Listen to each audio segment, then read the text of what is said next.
আতিক কি রান্না হচ্ছে? বিফ তেহারি। বিফ তেহারি? আমার বউ বিফ তেহারি খেতে চায়, আমার বাচ্চাও তেহারি পছন্দ করে, এই জন্য আতিক বিফ তেহারি রান্না করছে। ওকে, এই যে প্রিপারেশন চলছে। আর আতিক রান্না করলে অবশ্যই রান্নাঘর খুব দ্রুত নোংরা হবে, এটা খুব স্বাভাবিক।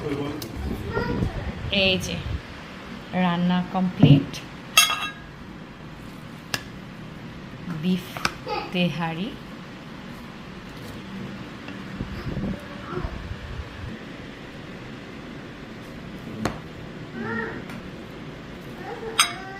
আতিক তেহারি খুব ভালো রান্না করে। খেয়ে নিয়ে নিচ্ছে হচ্ছে সেদ্ধ ডিম আর সালাদ।